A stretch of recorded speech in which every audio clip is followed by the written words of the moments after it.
Hey folks, so recently I received this Cephalotus follicularis. It's a beautiful specimen, and what I'm going to do to plant it in order for it to survive is plant it in a wicking setup.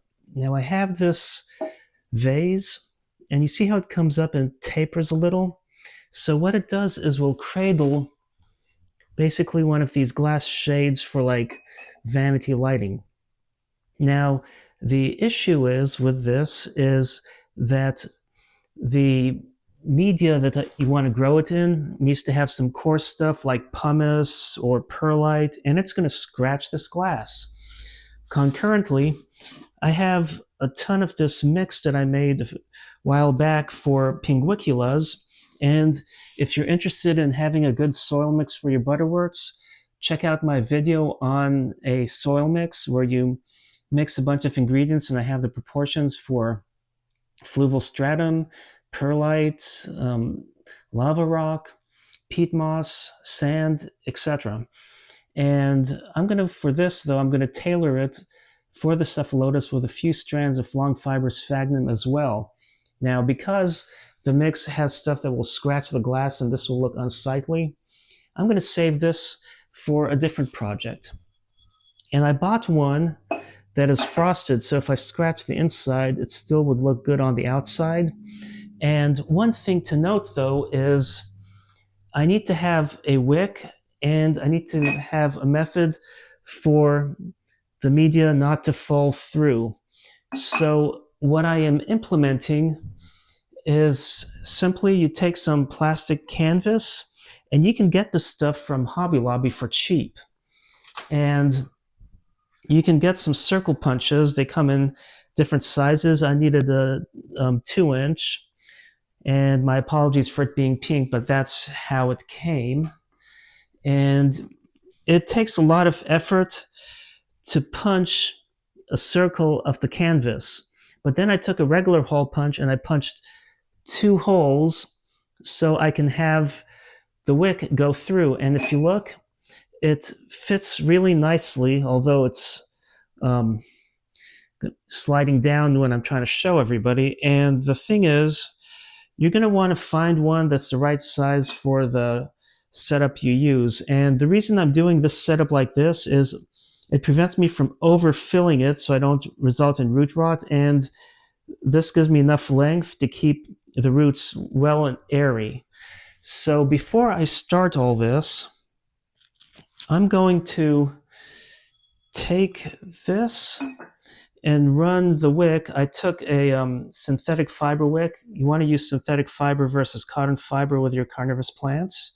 And I'm just running it through on both sides. And you're going to cut a length to make sure it goes down to the bottom nice and well.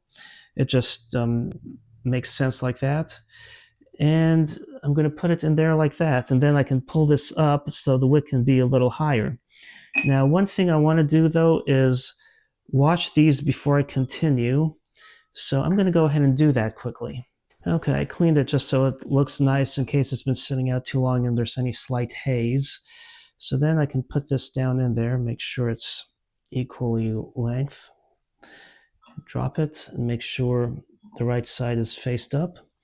So now I have the Cephalotus, and I have some nice freshly green long fiber sphagnum moss, so I'll keep this in order.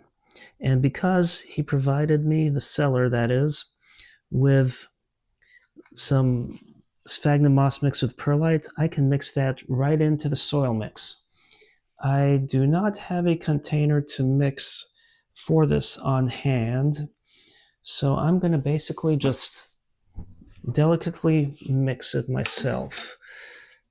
So I'm going to put a little bit of the long fiber sphagnum at the bottom so the media does not go through, but I want to make sure I have some of the wick just a little high to make sure it does reach into the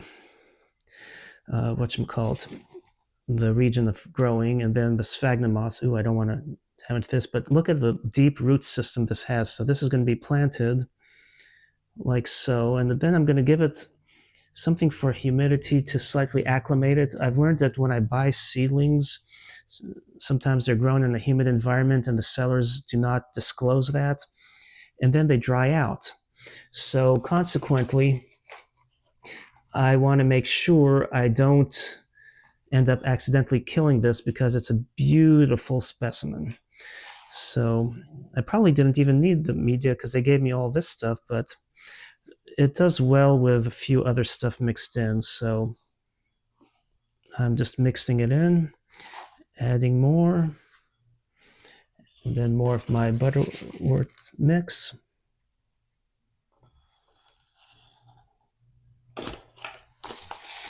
And then adding more of the sphagnum.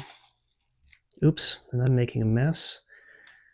I needed a quiet place to record this video, so I'm having to do it upstairs versus in the sunroom. And I really need to clear out this. So before it compacts, I'm just whittling my way down so this can sit accordingly. So now it's situated like so, and I'm going to add a little more of this stuff. So I'm basically doing layering versus fully mixing it. It will be okay.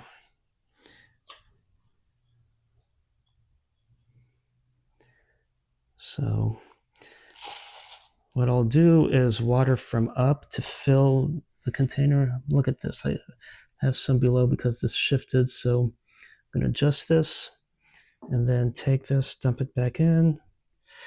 Now, what's also nice about my setup is you can clean this versus the setups where you use like a bulb vase, but I have a really simple way to clean the water to keep it from turning green on the inside of these wicking setups when need be. I'm just going to have to set this down and tap this, but I need the stick to loosen all that stuff to go back in there, and I'm going to be using the back side of this pen. So that works. Okay.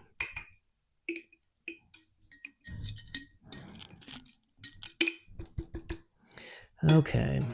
Oh, that's going to scratch. So now back in here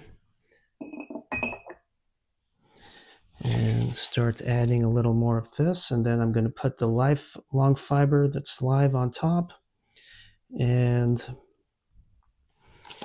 it actually got in there beautifully. And then I'm going to water it with distilled water, and it's going to look really nice. And I'm going to water from the top just because that soil mix is very dry, and then I'll not have to worry about watering from up as it wicks from now on. See, this rocks a little. The glass one that's clear actually works a little better for this shape, so I may eventually replace it. And what's nice is I easily can with this setup. So yeah, these vanity lights are really useful at getting your plants to be in the wicking setup, and you want something bigger than a simple bulb vase. So here we go.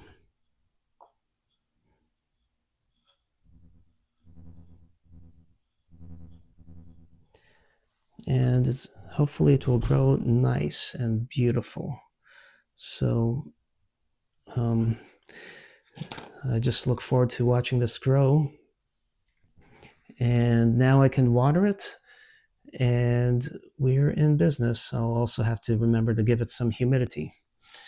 So thanks for watching, and happy planting.